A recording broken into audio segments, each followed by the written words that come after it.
പിന്നല്ല അളിയ അളിയ അളിയ പെണ്ണുങ്ങൾ കുറവാണ്. എടാ പോയി പറയടാ. എടാ നീ ഒന്ന് പറയൂ. ഞാനാ എന്നിട്ട് വേണം കൂട്ടുകാരൻ്റെ പെണ്ണിനെ വളർത്തും ചിത്തപ്പേരൊക്കെ. ഞാൻ പോവില്ല. എടാ ടുട്ടു നീ ഒന്ന് പറടാ. ഞാൻ പോണം.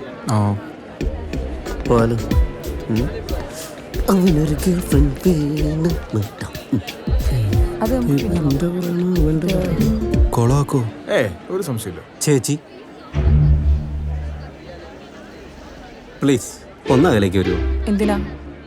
എനിക്കൊരു കാര്യം പറയാനുണ്ട്. പേര് വെച്ചാലോ? അല്ല വേണ്ട. എന്തൊക്കെയായാലും നിങ്ങൾ ഒരേ നാട്ടുകാരല്ലേ. പോരാത്തതിന് ഇപ്പോൾ അടുത്തടുത്ത കോളേജിലും. അപ്പം പിന്നെ നിങ്ങൾക്ക് ജീവിതത്തിൽ ഒന്നിച്ചുകൂടെ? നാട്ടിൽ നിന്ന് അവന്റെ ശല്യം സഹിക്കാൻ വയ്യ ചേട്ടാ. അച്ഛൻ എന്നെ ഇവിടെ കൊണ്ടു ചേർത്ത്. എന്റെ പൊന്നു ചേട്ടാ എന്നെ വിട്ടേ. കൈവപ്പാണല്ലോ. നീ ടെൻഷൻ എന്തായി? എടാ വേട്ടമളിയാ, എന്തായാലും കുറ്റം പറയാൻ പറ്റില്ല. നല്ല കുട്ടി. നിന്റെ ശല്യം കാരണം അവള് നാട്ടിൽ നിന്ന് ഇവിടെ വന്ന് പഠിക്കുന്നല്ലടാ. അവളങ്ങനെ പറഞ്ഞു. അവളങ്ങനെ പറഞ്ഞാ? അത് മാത്രമല്ല, എന്റെ പൊന്നി കേട്ട എന്നെ വിട്ടേക്കെന്ന് പറഞ്ഞ ഒറ്റ പോകും. മിണ്ടിട്ട് സഹിക്കാൻ മേലാഞ്ഞിട്ടല്ല ബാംഗ്ലൂർക്ക് വന്നത്. എടാ നീ ഒരു കാര്യം ചെയ്യ്. ഈ വരുന്ന ഏതെങ്കിലും ഒരെണ്ണത്തിന് അതാ പിന്നെ നമുക്ക് ഫ്രഷ് ആയിട്ട് അങ്ങ് തുടങ്ങാം. ಯಾಕೋ ಇಲ್ಲಿಗೆ ಬಂದಿದ್ದೀರಾ? അവളെ കാണാമെന്നാണ്. ವಾರ್ನಿಂಗ್ ಕೊಟ್ಟಿದ್ದೇನೋ. ಅವಳು ನೋಡೋದಕ್ಕೆ ನಾವೆಲ್ಲ ಇದ್ದೀವಿ. ನೀವು ಯಾಕೆ ಬಂದ್ರಿ?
അങ്ങനെ എൻ്റെ സന്തോഷത്തിൻ്റെ താക്കോൽ ഇവിടെ കളഞ്ഞുപോയി.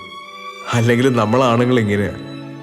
എന്തൊക്കെ പറഞ്ഞാലും ചെയ്താലും നമുക്ക് കാത്തുവെച്ച് നമ്മുടെ മുന്നിലെത്തിയ നമ്മൾ പഴയതെല്ലാം മറക്കും.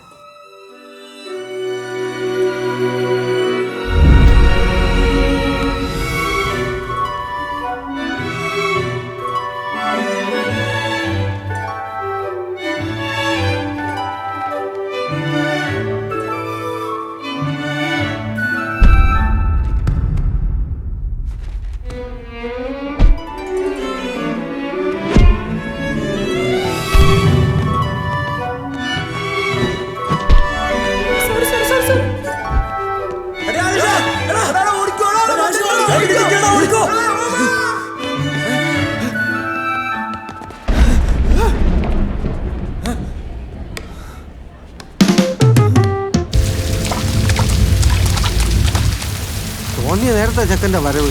മഴയും നനഞ്ഞ് ചോദിക്കാനും പറയാനും ആരും ഇല്ലെന്നാ വിചാരം.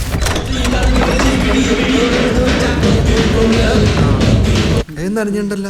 മഴയാണോ? നീ എന്താ ഓടഞ്ഞു? അല്ല, നേരത്തെ വന്നിരുന്നെങ്കിൽ ഡാൻസ് കളിക്കായിരുന്നു. കൊട എടുക്കായിരുന്നു. കിട്ടിയായിരുന്നോ? ഇപ്പം പോയാ ഞാൻ എപ്പോഴാ പറഞ്ഞില്ലേ, വേറെ ഇറച്ചി കിട്ടിക്കണം. ഷൂ കണ്ടാ അറിയാം. ഇത് ഇവിടെ കിട്ടിയാ പോരെ? ആ, ഇത് ഇങ്ങനെ ഒന്നുകൂടെ ചുറ്റി തിരിച്ച്.